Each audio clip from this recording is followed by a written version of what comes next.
যতক্ষণ আমরা এই সংসারে জীবিত ততক্ষণ আমাদের সাথে সবকিছু থাকে।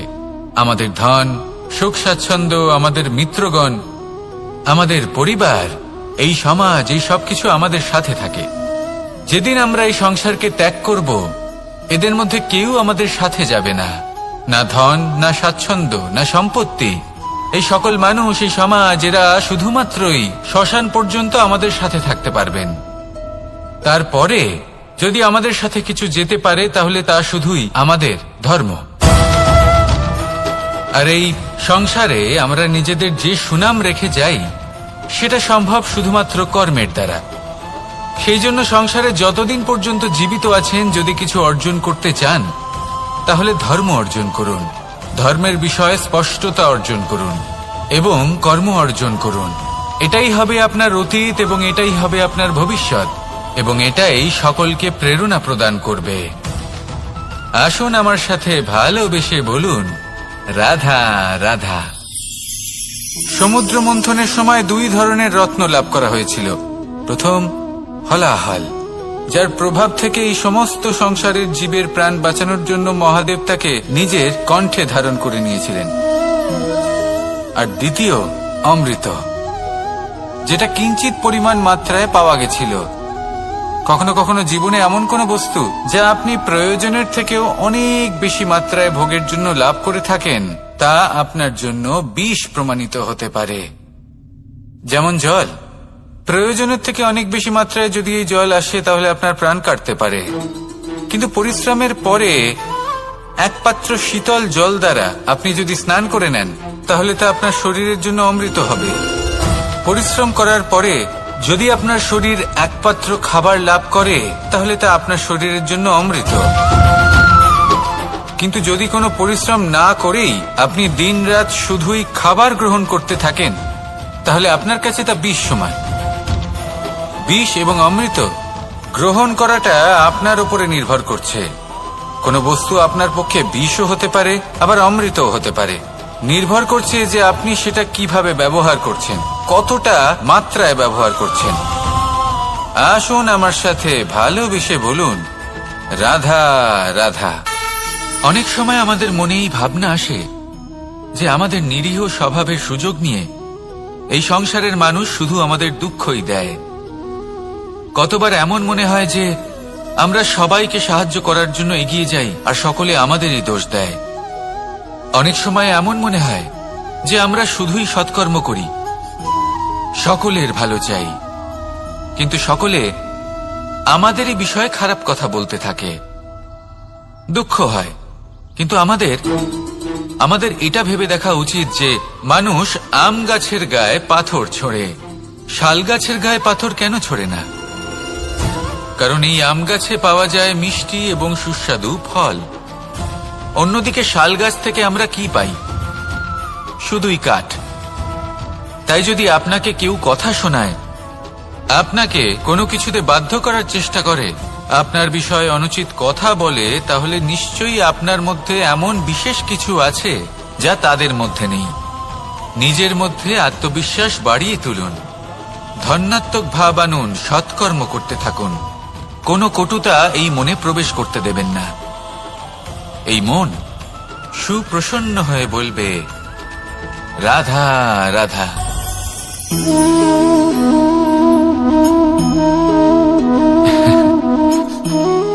ঘুমের মধ্যে আমরা বিভিন্ন ধরনের স্বপ্ন দেখি, কিছু সুখের, কিছু দুঃখের, কিছু অত্যন্ত ভয়ানক। কিন্তু সত্যি কথা বলতে এর উপর আমাদের কোনো নিয়ন্ত্রণ নেই। কিন্তু আমি এমনও কিছু ব্যক্তিকে দেখেছি যারা খোলা চোখে স্বপ্ন দেখেন এবং তা যাপন করেন। নিজেদের একটা আলাদা স্বপ্ন নগরী আছে ওনাদের, সেখানেই জীবন যাপন করেন। আসল বাস্তবটা কি তাতে ওনাদের কিছুই যায় আসে না। এমন কিছু মানুষ আছেন যাদের কাছে বিন্দুমাত্র জ্ঞান নেই, সে না হয় ঠিক আছে, কিন্তু জ্ঞান এমন ভাবে প্রদান করবেন যে মনে হবে সংসারের সমস্ত জ্ঞান তাদের কাছেই রয়েছে। এমন কিছু মানুষ আছেন যারা ভালোবাসতে জানেন না, আর তাও আমি মেনে নিলাম, কিন্তু কথা এমন ভাবে বলবেন তাতে মনে হবে যেন প্রেমের বিষয়ে সবকিছু শুধুমাত্র ইনিই জানেন। এবার আমি এমন কথা অবশ্যই বলছি না যে আপনি এরকম করেন, কিন্তু যদি কোনো ব্যক্তি এরকম করেন তাহলে তার এটা মাথায় রাখা উচিত যে সেই ব্যক্তি অন্য কারোর সাথে নয়, নিজের সাথে অনুচিত করছেন। কারণ এমন কাজ করে উনি নিজের দোষ, নিজের অপগুণ সংসারের কাছে নয়, নিজের কাছে লুকোচ্ছেন। আপনি যদি নিজেকে বুঝতে না পারেন, সম্পূর্ণরূপে নিজেকে আকলন না করেন, নিজের অপগুণ, নিজের দোষ পূর্ণরূপে না বুঝতে পারেন, তাহলে এটা কি করে বুঝবেন যে নিজেকে কিভাবে শুধরে নিতে হবে? আপনাকে নিজের সত্য স্বীকার করতেই হবে, তারপরেই আপনি নিজেকে পরিবর্তন করতে পারবেন। তাহলে স্বপ্নে নয়, বাস্তবে বাঁচুন, আনন্দে বাঁচুন, আর আমার সাথে ভালোবেসে বলুন রাধা রাধা। ইচ্ছে বড়ই বিচিত্র জিনিস। এই ইচ্ছে যদি তা পূর্ণ না হয় তাহলে তা ক্রোধকে জন্ম দেয়, যদি তা পূর্ণ হয় তাহলে লোভকে জন্ম দেয়, যদি সময়ের মধ্যে পূর্ণ না হয় তাহলে শোককে জন্ম দেয়, আর যদি সময়ের পূর্বেই পূর্ণ হয়ে যায় তাহলে অহংকারকে জন্ম দেয়। সকলের ইচ্ছে থাকে, আপনারও অবশ্যই থাকবে, তা অবশ্যই পূরণ করবেন। কিন্তু একটা কথা মনে রাখবেন, আপনার এই জীবন এটা কোনোভাবেই আপনার ইচ্ছে পূরণ করার মাধ্যম নয়। এ হলো ধৈর্য সাধনের এক মাধ্যম, নিয়ন্ত্রণ করার এক মাধ্যম। নিয়ন্ত্রণ নিজের কামনার ওপর, নিজের ইচ্ছের ওপর, নিজের আবেগের ওপর। কারণ ইচ্ছে এটা হলো সেই অশ্বের মতো যা একবার লাগাম ছাড়া হয়ে গেলে, আপনার হাত থেকে যদি এই লাগাম বেরিয়ে যায় তাহলে তা আপনাকে সোজা বিনাশের পথে নিয়ে যেতে পারে।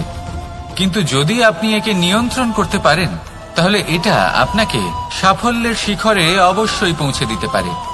তাহলে ইচ্ছেগুলিকে নিয়ন্ত্রণ করুন আর আমার সাথে ভালোবেসে বলুন রাধা রাধা।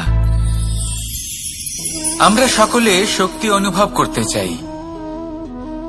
এবার যদি আপনাকে জিজ্ঞেস করা হয় যে সবথেকে বেশি শক্তির অনুভব কোথা থেকে করা সম্ভব, তখন কেউ কেউ বলবেন পুষ্টিকর আহার গ্রহণ করলে, ব্যায়াম করলে, কেউ বলবেন ধন লাভ করলে, বন্ধুদের থেকে, পরিবারের থেকে, আদি ইত্যাদি।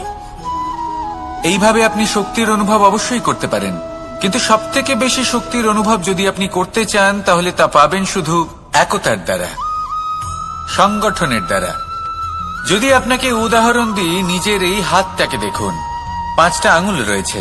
কোনো একটা বস্তুকে নিজের একটা আঙুল দ্বারা তুলে ধরার চেষ্টা করে দেখুন, বড়ই কষ্ট হবে। তখন আপনি বুঝতে পারবেন যখন এই 5টি আঙুল একত্রিত হয় তখন কোনো কাজ কতটা সহজ হতে পারে। এটাই হলো শক্তি, একতার। সবথেকে ভালো উদাহরণ যদি আপনাকে দিই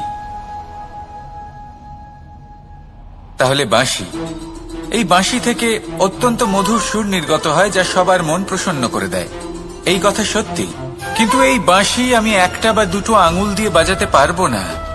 আমাকে প্রত্যেকটা আঙুল ব্যবহার করতেই হবে, তবেই এর থেকে মধুর সুর নির্গত হবে যা সকলকে প্রসন্ন করবে, ঠিক কিনা? ঠিক এইভাবেই যদি আপনি চান যে আপনার জীবনরূপী বাঁশি থেকেও মধুর সুর নির্গত হোক বা সবার মনকে প্রসন্ন করে তুলুক, তাহলে আপনাকেও জীবনে একতা নিয়ে আসতেই হবে। আপনি একাও কর্ম করতে পারেন, পথ চলতেও পারেন, সামনেও এগোতে পারেন, সাফল্যও লাভ করতে পারেন। কিন্তু যখন সকলে একসাথে এগোবেন, সেই পথে চলবেন, সেই কর্মই করবেন, তখন লক্ষ্যে অবশ্যই পৌঁছবেন, সাফল্য অবশ্যই লাভ করবেন। কিন্তু সেই সাফল্য এবং তার আনন্দর সংমিশ্রণটাই একটু অন্যরকম হবে। তাই জীবনে ঐক্যবদ্ধ হন, একসাথে মিলে এগোতে থাকুন, আর আমার সাথে ভালোবেসে বলুন রাধা রাধা। আমাদের মধ্যে এমন অনেক মানুষ আছেন যারা বই পড়তে পছন্দ করেন, অনেক মানুষ আছেন যারা ভিন্ন ভিন্ন রকমের কাহিনী পড়েন। এবার পড়তে পড়তে মাঝে এমন একটা অধ্যায় অবশ্যই আসে যা আমাদের হৃদয় স্পর্শ করে যায়। আমরা হৃদয় যন্ত্রণা অনুভব করি, তাও আমরা সেই কাহিনী শেষ পর্যন্ত পড়ি, এবং তখন আমরা বুঝতে পারি যে সেই যন্ত্রণাময় অধ্যায়টি কেন এসেছিল, তার থেকে আমরা কি শিক্ষা পেলাম, এবং আমরা অবশেষে লক্ষ্যেও পৌঁছলাম। কিন্তু যদি সেই যন্ত্রণাদায়ক অধ্যায়টিতে আপনি থেমে যান, আপনি যদি এটা ভাবেন যে আমি আর পড়তে পারবো না, তাহলে আপনি জানতেও পারবেন না যে পরবর্তীতে কি হতে চলেছে। এই মন দুঃখে ভরে উঠবে, মনে প্রশ্ন আসতেই থাকে যার উত্তর আমরা পাই না, নিজেদের লক্ষ্য বুঝতেই পারি না। এইভাবেই আমাদের জীবনেও যদি এমন কিছু হয় যা অত্যন্ত দুঃখজনক, যদি এমন কোনো কঠিন অধ্যায় আপনার জীবনে আসে, থামবেন না। তাহলে আপনার জীবনের কাহিনীর একটি যন্ত্রণাদায়ক দুঃখজনক অধ্যায় মাত্র। শেষ পর্যন্ত এই কাহিনীতে টিকে থাকুন, কর্ম করতে থাকুন। আপনি বুঝতে পেরে যাবেন যে এই কঠিন পরিস্থিতি আপনার জীবনে কেন এসেছিল। আপনি শিক্ষাও লাভ করবেন এবং লক্ষ্যও লাভ করবেন। আসুন আমার সাথে ভালোবেসে বলুন, রাধা রাধা। খুব সুন্দর একটা কাহিনী আছে। একবার এক ব্যক্তি নিজের অসফলতার জন্য ত্রস্ত হয়ে সময় দেবতার তপস্যা করতে বসলেন। উনি তপস্যা করলেন এবং সময় দেবতা প্রসন্ন হলেন, মানুষের রূপ ধারণ করে ওনার সামনে প্রকট হলেন। এবার সেই ব্যক্তি ওনাকে জিজ্ঞেস করলেন যে কি এমন আছে যার জন্য আপনি বারবার জয়ী হন আর আমি চিরকাল পরাজিত হয়ে থাকি? কেন এত পরিশ্রম করা সত্ত্বেও আমি সাফল্য লাভ করতে পারি না? তখন সময় দেবতা উত্তর দিলেন যে দিন হোক বা রাত, ঝড় হোক বা ভূমিকম্প, রোদ হোক বা বৃষ্টি হোক, সময়ের সূত্রপাত হোক বা প্রলয়, আমি থামি না, আমি চলতেই থাকি। আর সেই জন্য যিনি থেমে যান তিনি পরাজিত হন আর আমি জয়ী হই। এটাই আমাদের শিখতে হবে। জীবনে সবসময় চলতে থাকুন, কখনো থামবেন না। হ্যাঁ, কিছুক্ষণের জন্য বিরতি নিতে পারেন, বিশ্রাম করার জন্য, নিজেকে আরো সশক্ত করে তোলার জন্য, কিন্তু থেমে যাবেন না।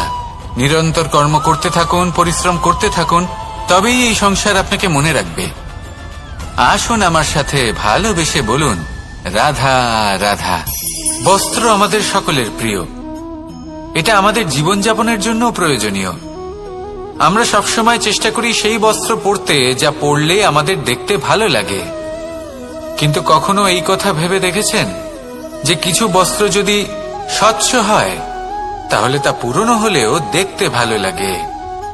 ঠিক তেমনি যেমন কোনো খাবার যদি মশলাদার না হয়, অত্যন্ত সুস্বাদু নাও হয়, কিন্তু যদি তা গরম হয়, টাটকা হয়, তাহলে খেতে ভালোই লাগে। ঠিক সেইভাবেই যদি কোনো ব্যক্তি সুন্দর নাও হয় কিন্তু তার কথা খুবই মধুর হয়, তাহলে সেই ব্যক্তি সকলের প্রিয় হয়।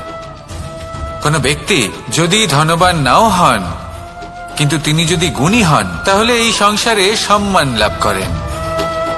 সেই জন্য কখনো এই বিষয়ে দুঃখ পাবেন না যে আপনার কাছে ভৌতিক স্বাচ্ছন্দ্য নেই।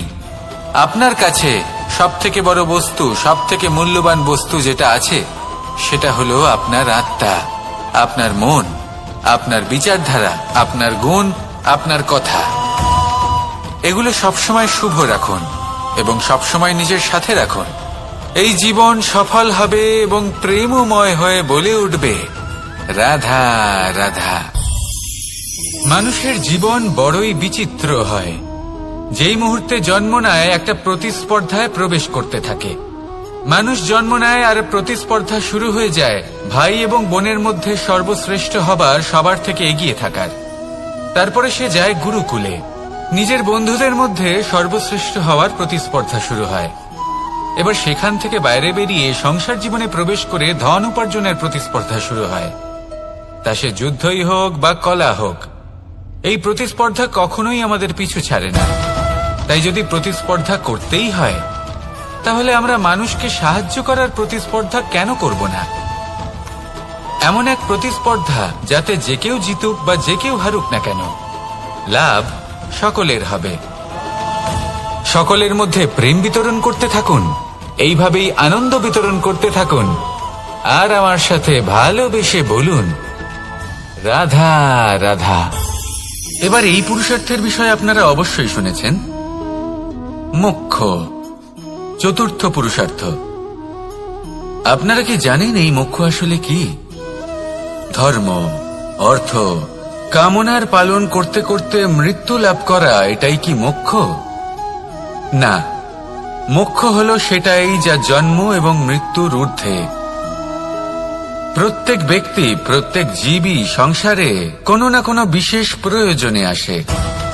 ধর্মপথে সৎপথে অর্থ উপার্জন করা, প্রয়োজনকে পূর্ণ করার চেষ্টা করতে করতে সেই প্রয়োজনকে পূর্ণ করা তাকে মুক্তির পথে নিয়ে যায়, যা হলো মোক্ষ। যদি এই মোক্ষ লাভ না হয় তাহলে মানুষ জন্ম এবং মৃত্যুর এই চক্রে বারবার ফিরে আসবে। তাই নিঃস্বার্থভাবে সদ্ভাব নিয়ে কর্ম করুন, সকলকে ভালোবাসুন, আর আমার সাথে বলুন রাধা রাধা। জল এ হলো জীবনের আধার, পঞ্চতত্ত্বের মধ্যে একটি, আর অত্যন্ত বিশেষ। এর থেকে অনেক বড় শিক্ষা পাওয়া যায়। এই জল গন্তব্যের বিষয়ে এর স্পষ্ট ধারণা আছে। ও জানে ওর লক্ষ্য কি, আর প্রয়াস করে ততদূর সে পৌঁছেও যায়। এটি পর্বত থেকে বয়ে নিচে নেমে আসে, নদীর সাথে সমাহিত হয়ে তার সাথে বয়ে চলে, চিরসবুজ বনানী গড়ে তোলে, প্রাণীদের তৃষ্ণা নিবারণ করে, সামনে এগিয়ে চলে, মানুষের সাথে মিলিত হয়। যারা একে বাঁধের মধ্যে বেঁধে রাখতে চেষ্টা করে সে বন্দি দশাতেও থেকে যায়, মানুষের কল্যাণ করে। তারপর বাঁধ থেকে মুক্তি পেয়ে এগিয়ে চলে, কোথাও ধাক্কা খায়, কোথাও বাধা পড়ে, কোথাও যদি পথ খুঁজে না পায় তাহলে পথ খুঁজেই নেয়, আর যেখানে পথ থাকে না সেখানে পথ বানিয়ে নেয়, আর শেষ পর্যন্ত নিজের লক্ষ্যে পৌঁছেই যায়, অর্থাৎ সমুদ্রে গিয়ে সমাহিত হয়ে যায়। আমাদেরও কিছুটা এরকমই হয়ে উঠতে হবে। যেখানেই যাবেন সকলের কল্যাণ করুন, সামনে এগোন। আপনি কোথাও পড়ে গেলে, ধাক্কা খেলে আঘাত লাগবেই, উত্থান পতন লেগেই থাকে। সামনে এগোতে থাকুন। কোথাও পথ না পেলে তা খুঁজে নিন, কোথাও পথ না থাকলে তা বানিয়ে নিন। নিজের গন্তব্যের কথা সব সময় মনে রাখুন। শেষ পর্যন্ত নিজের মোক্ষ লাভ আপনি অবশ্যই করবেন। আর আমার সাথে ভালোবেসে বলুন রাধা রাধা। এই সংসারের অন্তের, এর বিনাশের প্রারম্ভ কিভাবে হয়? কোন যোগের মাধ্যমে, কোন ভয়ানক অসুরের আগমনে, নাকি প্রকৃতির রাগের কারণে? না, এই সংসারের বিনাশের প্রারম্ভ হয় আমি থেকে। এই আমি, এই তুমি, এটা আমি করেছি, ওটা তুমি করেছো, এটা আমার, ওটা তোমার, আদি ইত্যাদি। এই ভাব যখন মনে বাসা বেঁধে নেয়, সর্বপ্রথম ঘর ভাগ হয়, তারপর বসতি, তারপর প্রাণ, আর তারপর দেশ, আর সবার শেষে সমস্ত সংসার ভাগ হয়ে যায়। আর এই ভাগ হয়ে যাওয়া শেষে মনোমালিন্যে পরিণত হয়। এখন এমত অবস্থায় কি করা যেতে পারে? কিভাবে বাঁচা যায় এই পরিস্থিতির থেকে? কিভাবে দূরে থাকা যায় এই বিনাশের থেকে? উত্তর সেই একটাই, করুণা। একে অপরের দরকারগুলি বুঝুন, একে অপরের সমস্যাগুলি বুঝুন, একে অপরের দুঃখের সাথী হয়ে দাঁড়ান, একে অপরের সুখের ভাগীদার হন। আর শেষে যখন এই আমি আমরাতে পরিণত হবে, তখন এই বিনাশ নিজে থেকেই দূরে চলে যাবে। তাহলে আমরাতে বিশ্বাস করতে শিখুন, আর আমার সাথে ভালোবেসে বলুন রাধা রাধা। এই মুদ্রা, এবারে ভাবুন এটাই আমাদের জীবন, জীবনের সুখ আর দুঃখ। এই মুদ্রার, এই জীবনের দুটি দিক। কিন্তু যখনই আমরা ঈশ্বরের কাছে প্রার্থনা করি তখনই আমরা সুখ চাই, আর সেই সুখ আসেও। আর যখনই সেই সুখ জেগে ওঠে অহংকার, আর সেটাই হয় তার পতনের কারণ। এবার এতে কি করা যেতে পারে? কি চাওয়া যেতে পারে ঈশ্বরের কাছে? এই প্রশ্ন অবশ্যই মনে আসে। ঈশ্বরের কাছে চান সুখ, শুধুমাত্র ততটাই যাতে অহংকার না আসে, আর দুঃখ ততটাই যাতে শ্রদ্ধা না চলে যায়। রাধা রাধা। এই সংসারে এমন কিছুই নেই যে সব সময় একই থাকবে। যা কিছু নির্মাণ হয়েছে তা একদিন অবশ্যই ভেঙে পড়বে, কিন্তু এই ভেঙে যাওয়ার বিশ্লেষণ আপনি কিভাবে করবেন তা আপনার উপরে নির্ভর করছে। ওই আকাশের দিকে তাকান, ওই মেঘ, ওটাও ভেঙে পড়ে, কিন্তু নিজে ভেঙে পড়ার সাথে বর্ষাকে তৈরি করে যায়। মাটির ডেলা অবশ্যই ভেঙে পড়ে, কিন্তু ব্যবহারযোগ্য মাটির রূপ নিয়ে। এই ধরিত্রীর বুকে কোনো এক বীজ যখন ভেঙে পড়ে, তখন ধরিত্রীর উপর এক বিশাল আকারের বৃক্ষ নির্মাণ করে। যদি জীবনে কিছু ভেঙে পড়ে, তাহলে নিরাশ হয়ে পড়বেন না, নিজের সাহস হারাবেন না। ধনাত্মক দৃষ্টিভঙ্গি দিয়ে দেখতে চেষ্টা করুন। মনে করুন, নিয়তি নিশ্চয়ই আপনার জন্য আরো ভালো কিছু ভেবে রেখেছে, যা ভবিষ্যতে আপনার প্রতীক্ষা করছে। ধনাত্মক চিন্তা ভাবনা করতে থাকুন, তারপর দেখবেন শ্রেষ্ঠ রচনা নিজেই তৈরি হবে। রাধা রাধা। চলতে থাকা, থেমে যাওয়া, বিশ্রাম নেওয়া, তারপর দম নিয়ে পুনরায় দাঁড়িয়ে পড়া, আর তারপর আবার সেই পথ চলা। এটা জীবনের অভিন্ন এক অঙ্গ, এটার থেকে আপনি পালাতে পারবেন না। কিন্তু এই অঙ্গকে আপনি নিজের জীবনে কিভাবে প্রয়োগ করবেন, কিভাবে তাকে কাজে লাগাবেন, সেই সিদ্ধান্ত আপনাকে নিতে হবে। যারা হেরে যান তারাও জীবনে থমকে যান, আবার যারা জেতেন তারাও দাঁড়িয়ে পড়েন। যারা হেরে যান তারা হাঁপিয়ে দাঁড়িয়ে পড়েন, যারা জিতে যান তারা দাঁড়িয়ে পড়েন সেই সর্বোচ্চ স্তরে পৌঁছে গিয়ে। এবার দাঁড়াতে তো আপনাকে হবেই, তা হতেই হবে, কিন্তু কখন কিভাবে দাঁড়াবেন, ক্লান্ত হয়ে নাকি সর্বোচ্চ স্তরে পৌঁছে গিয়ে, সেই সিদ্ধান্ত আপনার। অবশ্যই দাঁড়িয়ে পড়ুন, কিন্তু ক্লান্ত হয়ে নয়, কারণ আপনাকে পুনরায় দাঁড়িয়ে পড়তে হবে, পুনরায় যাত্রাপথে এগোতে হবে এবং সর্বোচ্চ স্তরে পৌঁছতেই হবে। রাধা রাধা।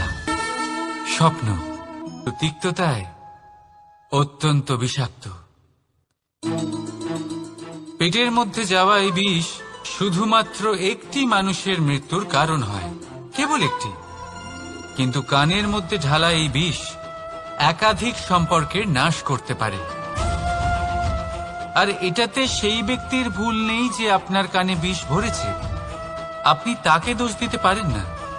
এখানে দোষ আপনার নিজের, যে এই বিষকে আপনি নিজের উপরে প্রভাব ফেলতে দিয়েছেন, এই বিষকে সুযোগ দিয়েছেন আপনার ক্ষতি করতে।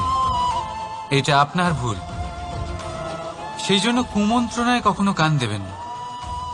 আপনার মনে ভালোবাসার দৃঢ়তা জাগিয়ে তুলুন আর নষ্ট করে দিন এই সংসারের সমস্ত বিষের প্রভাবকে। রাধা রাধা। জীবন,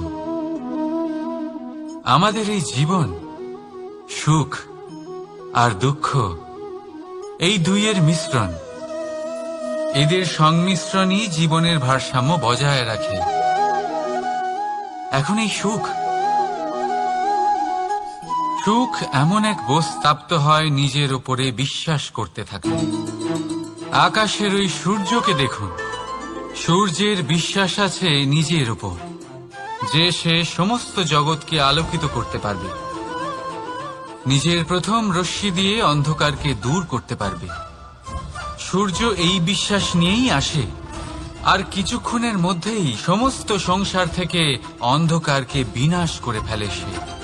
তাহলে মনে রাখবেন, এই সুখের আভাস, এই দুঃখের অনুভূতি আসতেও থাকবে আর যেতেও থাকবে। শুধু নিজের উপরে বিশ্বাস রাখুন, তারপর দেখবেন এই সফলতা আপনার দাস হয়ে থাকবে। রাধা রাধা। চাঁদ কত শ্রেয়, শুভ্র, কত সুন্দর, কিন্তু যদি আপনি মনোযোগ সহকারে দেখেন তাহলে দেখবেন এই চাঁদেও দাগ আছে। আর এই দাগগুলি থাকার কারণে কি এই চাঁদের মাহাত্ম্য কখনো কমে যায়? কখনো নয়। এর কারণ হলো চাঁদের নিরন্তর চেষ্টা। একবার এই আকাশে দেখুন, এই অন্ধকার সবসময় চেষ্টা করে চাঁদকে ঢেকে দেওয়া, কিন্তু এই চাঁদ সবসময় এই অন্ধকারের সাথে লড়াই করতে থাকে। অমাবস্যা থেকে শুরু করে চাঁদের এই যাত্রা পূর্ণিমা অবধি পৌঁছেই যায়। আর তাই এই চাঁদের পুজো করা হয়, এই কারণে এই চাঁদকে মাহাত্ম্য দেওয়া হয়। এইভাবেই যদি আপনার মধ্যে কোনো দোষ থাকে, কোনো খারাপ কিছু থাকে, তাহলে সেটা কোনো বড় ব্যাপার নয়। চেষ্টা করুন সেটাকে শুধরে নেওয়ার, কিন্তু সেই কারণে নিজেকে খারাপ মনে করা এটা অনুচিত। নিজের ভুলগুলো, নিজের দোষগুলো, নিজের খারাপ দিকের কথা ভুলে আপনি এই সংসারের ভালোর দিকে প্রস্থান করেই দেখুন না। আপনি দেখবেন আপনার অন্তরের তেজ ঠিকরে বেরোচ্ছে। রাধা রাধা। জন্য মাটি সংগ্রহ করতে পটু, কেউ ঢিপি বানাতে পটু, একই রকম। কিন্তু প্রতিটা মানুষের ব্যক্তিত্ব, প্রতিটা মানুষের অস্তিত্ব ভিন্ন হয়। আর সত্যি কথা বলতে কি, প্রতিটা মানুষের ভিন্নতাই আমাদের প্রগতির দিকে নিয়ে যায়। ভাবুন, যদি আপনাকে কারোর সাথে হাত মিলিয়ে চলতে হয়, তাহলে আপনাকে আপনার সোজা হাত তার উল্টো হাতে ধরে এগোতে হবে। এটাই সৃষ্টিকর্তার সৃষ্টির নিয়ম। ভিন্নতা, এই ভিন্নতাকে আশীর্বাদ ভেবে চলুন, এতে কোনো খারাপ নেই। রাধা রাধা। দাদা আমাকে বহুবার জিজ্ঞেস করেন যে কানাই, তুমি রাধার সাথে এই সংসারকে প্রেম শেখাতে এসেছো, তাহলে কেন তুমি রাধাকে এত বিরক্ত করো? কেন ও তোমাকে বিরক্ত করে? কেন এই ঝগড়াঝাটি হয়? কেন এই টানাপোড়েন চলে? এবার এটার উত্তর আমি কিছুটা এইভাবে দিতে চাই। পিঁপড়ে সেই বাড়িতেই প্রবেশ করে যেখানে মধু উপস্থিত আছে। যদি আপনার বাড়িতে মধু থাকে, কোনো মিষ্টি জিনিস থাকে, মিষ্টত্ব থাকে, তাহলে পিঁপড়ে সেখানে অবশ্যই প্রবেশ করবে। ঠিক এইরকমই হয় আমাদের সম্পর্ক। এর মধ্যে ছোটখাটো ঝগড়াঝাটি, টানাপোড়েন, রাগ করা, মন ভাঙানো, এই সব তো চলতেই থাকে। বিশেষ করে সেই সম্পর্কগুলিতে যেখানে মিষ্টত্ব আছে। মনে রাখবেন, যেই সম্পর্কে কোনো খুনসুটি নেই, রাগ করা, মান ভাঙানো নেই, কোনো ছোটখাটো ঝগড়াঝাটি নেই, সেই সম্পর্ক শুধুমাত্র মস্তিষ্ক দিয়ে পালন করা হচ্ছে, মন থেকে নয়। তাই মন থেকে ভালোবাসতে শিখুন। আর এই ছোটখাটো ঝগড়াঝাটির, এই অম্ল মধুর খুনসুটির আনন্দ উপভোগ করুন, কারণ এতেও ভালোবাসা আছে। রাধা রাধা। এই পুস্তকের মতোই হয় আমাদের সম্পর্ক। তার সেই এক পাতা, একটা ভুল। তাই যে কোনো সম্পর্কে যদি কারোর কোনো ভুল হয়ে গিয়ে থাকে, তাহলে সেই ভুলকে সম্পর্ক থেকে দূরে করা সঠিক হবে। সেই ভুলকে ভুলে যাওয়াই সঠিক হবে। সেই সম্পর্ক ভাঙা নয়, সেই সম্পর্ক সামলে রাখুন। কারণ ভুল তো সবার দ্বারা হয়। যদি এরকম করেন, তবেই জীবনরূপী পুস্তক আরো সুন্দর হয়ে উঠবে। একে অপরকে ক্ষমা করতে শিখুন, একে অপরের ভুলকে ভুলে যেতে শিখুন। তারপর দেখবেন এই জীবনে আরো আনন্দ আসবে, আর এই সম্পর্ক নিঃশ্বাস নিতে থাকবে। রাধা রাধা। আমাদের চারিদিক থেকে ঘিরে ধরে, তখন এই অহংকার আমাদের ছায়ার মতোই বিলুপ্ত হয়ে যায়। তাই আর কেউ নয়,